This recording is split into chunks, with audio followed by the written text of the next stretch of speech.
Hello students, the next part from this chapter, the Weathering the Storm in Usma. Let's see the next. In previous video, the cyclone that hit Odisha in October 1999, and killed thousands of people and devastated hundreds of villages. For 2 dreadful nights, Prashant, a young man, was marooned on the roof of a house. On the third day, he decided to go to his village. तो अब इसके आगे क्या होता है? What happened? In next text, let's see. As they waded through the waters, the scenes they witnessed grew more and more macabre.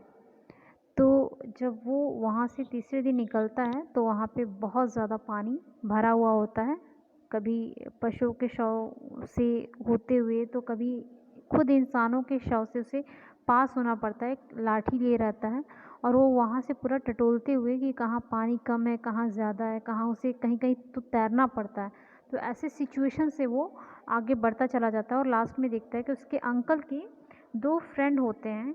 तो जब वो मिलता है तो बहुत रिलीफ फिर महसूस करता है और उसके बाद वो तीनों डिसाइड करते हैं कि अब वो आगे बढ़ेंगे। Now as they waded through the waters, waded means walk slowly, तो वो धीरे धीरे अब उस पानी में चलते हैं। द सीन्स दे विटनेस्ड, अब जब वो आगे बढ़ते हैं तो क्या देखते हैं? ग्रू मोर एंड मोर मैकाब्रे, मतलब वो जो सीन होता है वो बहुत ज़्यादा और भयानक होता चला जाता है।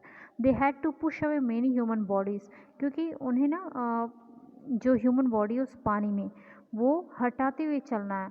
किसके किसके हैं? मैन के हैं, वुमेन के हैं, चिल्ड्रन हैं एंड कार्कसेस ऑफ डॉग्स, पशुओं के शव भी हैं जिसमें डॉग्स हैं, गोट्स हैं एंड कैटल्स हैं।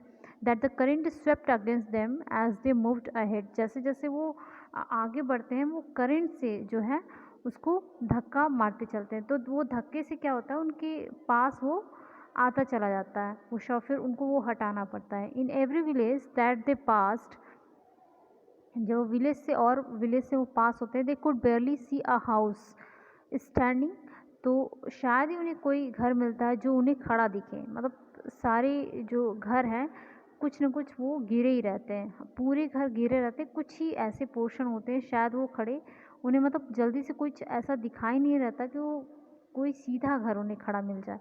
प्रशांत now wept out loud and long, क्योंकि अब जो चीज़ें वो दिख रही थी उसको, इतनी सिचुएशन से वो जब जा रहा था तो अब प्रशांत को जो रोना है वो और आ रहा था उसको, और उससे और रोना आ रहा था। He was sure that his family could not have survived his catastrophe.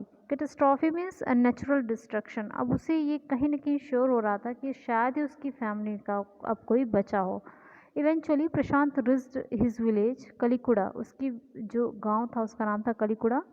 अब प्रशांत अपने गांव में पहुंचा। हिज हार्ट वेंट कोल्ड, और उसका हार्ट जो था बहुत ही ठंडा पड़ गया था। Where their home once stood there were only remnant of its roof, अब जहाँ जहाँ पे उसका वो घर खड़ा था वहाँ पे केवल जो उसकी छत है उसके कुछ पार्ट्स बचे हुए थे। Some of their belongings were caught mangled and twisted in the branches of trees just visible above the dark waters. उसे उस डार्क वाटर में क्या क्या दिख रहा था, जैसे कि उसके ब्रांचेस में जो वहाँ पे ट्री थे वो कुछ चीज़ें बस मैंगल्ड, फंसी हुई, लपेटी हुई पेड़ों पे कुछ सामान ही बस दिख रहा था। Young Prashant decided to go to the Red Cross shelter to look for his family, यानी कि वहाँ पे उसकी फैमिली नहीं थी। अब उसने ये डिसाइड कर लिया था कि वो रेड क्रॉस शेल्टर जाएगा अपनी फैमिली को देखने के लिए कि शायद वो वहाँ पे हों। Among the first people he saw in the crowd was his maternal grandmother. अब उन भीड़ में जो सबसे पहला इंसान उसको दिखता है उसकी मैटरनल ग्रैंडमदर दिखती हैं। वीक विथ हंगर, जो कि भूख से बहुत ज़्यादा वीक हो चुकी होती हैं। शी रस्ड टू हिम, वो दौड़ के उसके पास आती हैं। हर हैंड्स आउट स्ट्रेस्ड, उसकी जो हाथें होती हैं वो बिल्कुल खुले हुए होते हैं। हर आइज़ ब्रिमिंग, और आँखें जो होती हैं बिल्कुल भरी हुई। ब्रिमिंग मीन्स भरी हुई, आंखें जो होती हैं आंसू से भरे हुए होते हैं। इट वॉज मिराकल, ये केवल एक मैजिक था, एक चमत्कार था। They had long given him up for dead. Quickly word spread and his extended family gathered around him, तो जल्दी से ये जो न्यूज़ होता है ना ये फैल जाता है कि जैसे होता है कि अरे ये आ गए, वो चूँकि दूर था भी तो उसकी जो फैमिली होती है अब धीरे धीरे गैदर होना शुरू करती है, and hugged him tight in relief. Prashant anxiously scanned the mortally battered group. तो अब जो है प्रशांत वो सारी चीज़ें स्कैन करता है, मतलब उस भीड़ में से वो सबको देख लेता है कि उसके सब हैं कि नहीं, his brother and sister, his uncles and aunts, they all seemed to be there. उसके सारे जो परिवार थे वो वहाँ पे थे। बाय द नेक्स्ट मॉर्निंग, अगली सुबह क्या होता है, as he took in the desperate situation in the shelter, he decided to get a grip over himself. जो सिचुएशन थी उस शेल्टर की देख के अब वो डिसाइड करता है कि वो खुद के ऊपर अब कंट्रोल रखेगा। He sensed a deathly grief settling upon the 2,500 strong crowd in the shelter। जो 20 इतनी जो क्राउड थी वहाँ पे वो बिल्कुल किस में थी, ग्रीफ में थी, बहुत ही दुख में थी। 86 lives were lost in the village. 86 लोग वहाँ पे जो थे वो गुम हो चुके थे, मर चुके थे। All the 96 houses had been washed away, और 96 हाउस वो बह गए थे। 86 लोग जो थे वो लॉस्ट हो गए थे या जो, और जो घर थे 96 वो उस पानी में बह गए थे। It was their 4th day to at the shelter, और ये उनके शेल्टर का 4th डे था।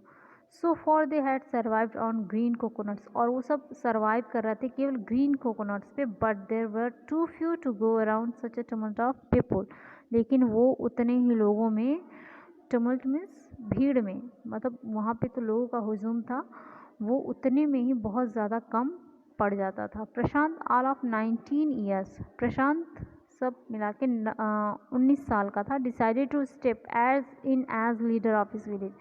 अब वो एज अ लीडर का स्टेप उठाना चाह रहा था। If no one else did, he recognized a group of youth and elders to jointly pressurize the merchant once again to part with his rice। उसने क्या किया कि एक यूथ का ग्रुप अपने जैसा और एल्डर्स को उसने ज्वाइन कराया, और कुछ मर्चेंट वहाँ पे थे, उन्होंने थोड़ा सा हिस्सा चावल का वो वहाँ पे गए और मर्चेंट से उन्होंने थोड़ा सा प्रेशराइज किया कि अपने कुछ पार्ट अनाज के दे दें। This time the delegation succeeded in return triumphantly wading through the receding waters with food for the entire shelter। Delegation means group of people who goes somewhere। तो वहाँ पे जो इतने लोग थे वो जाते हैं और बहुत ही खुशी के साथ वो वापस भी लौटते हैं, चूँकि पानी चूँकि अब कम हो रहा था तो उस फूड के साथ उस शेल्टर में वापस आते हैं। No one care that the rice was already rotting मतलब थोड़ा सा सड़ना, किसी को ये परवाह नहीं था कि वो चावल अब थोड़ा सा सड़ भी गया है। Branches from fallen trees were gather to light a reluctant and slow fire.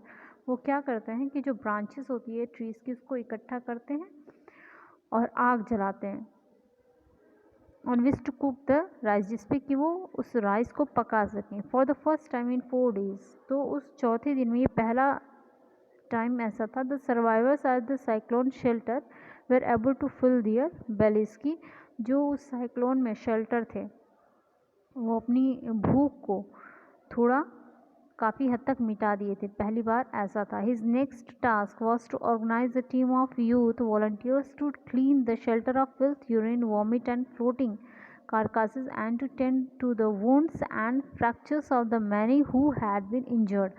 अब नेक्स्ट टास्क उसका जो था वो एक यूथ की टीम को ऑर्गेनाइज करना, जो वॉलंटियर्स थे उन, और क्या करने के लिए, टू क्लीन द शेल्टर, वो जो शेल्टर था उसको क्लीन करने के लिए, जो गंदगी थी, फिल थी, जो यूरिन थी, वोमिट थी, जो फ्लोटिंग कारकासेस थे, जो शव थे जो जानवरों के, उनको हटाना, साफ़ करना, and to tend to the wounds and fractures, और जो लोग घायल थे उनको उनकी मरम्मत करना, मतलब उनकी मरहम पट्टी करना। मतलब एक पहला काम कि जो जहाँ पे रह रहा था, जो शेल्टर बना हुआ था उसकी सफाई करना, और जो घायल लोग थे उनकी मरहम पट्टी करना। On the fifth day a military helicopter flew over the shelter and dropped some food parcels. 5वें दिन क्या होता है कि मिलिट्री हेलीकॉप्टर आता है उस शेल्टर पे और कुछ फूड पार्सल्स करते हैं। इट देन डिड नॉट, उसके बाद वो नहीं आते। The youth task force gathered empty utensils from the shelter. अब उनका एक और टास्क होता है कि जो एम्प्टी यूटेंसिल्स है वो उनको शेल्टर से कलेक्ट करे। Then they deputed the children to lie in the stand left by the waters around the shelter with this utensils on their stomachs to communicate to the passing helicopters that they were hungry. मतलब कि वो बच्चे क्या करते हैं कि किनारे जो शेल्टर के है उसके किनारे वो लेटकर कुछ हाथ उठाकर और कुछ अपने पीठ पे उस बर्तन को रख के वो कम्युनिकेट करते हैं हेलीकॉप्टर जो पास हो रहे थे, ताकि वो खाना उन्हें दे सके। वो अपने मैसेज पहुंचाने का एक तरीका होता था। The message got through and after that the helicopter made regular rounds of the shelter air dropping food and other basic needs. तो अब वो मैसेज उन तक पहुंच गया था, तो हेलीकॉप्टर क्या करता था उसके बाद से रेगुलर राउंड करते थे और जो भी उनको ज़रूरत होती थी, बेसिक नीड्स होते थे वो भी, और प्लस फूड भी वो नीचे पास करते थे। Prashant found that a large number of children had been orphan. अब प्रशांत को एक और ये माइंड में रहता है कि कोई बहुत बच्चे जो है वो ऑर्फन हो जाते हैं, मतलब जिनके माँ बाप न रहें, जिनका कोई न रहे। He brought them together and put up a polythene sheet shelter for them. उनके लिए वो क्या करता है कि पॉलीथीन जो है का एक अलग से शेल्टर बनवाता है। Women were mobilise to look after them. और वुमेन जो होती हैं उनको वो कहता है कि वो इनकी देख रेख करे। While the man secured food and materials for the shelter. और जो मैन होते हैं, जो आदमी होते हैं, वो उनके लिए और मटेरियल्स और फूड की व्यवस्था करें। Next, as the weeks passed, हफ्ते बीत जाते हैं। Prashant was quick to recognise that the women and children were sinking deeper and deeper in their grief. लेकिन अब प्रशांत ये भी पाता है कि जो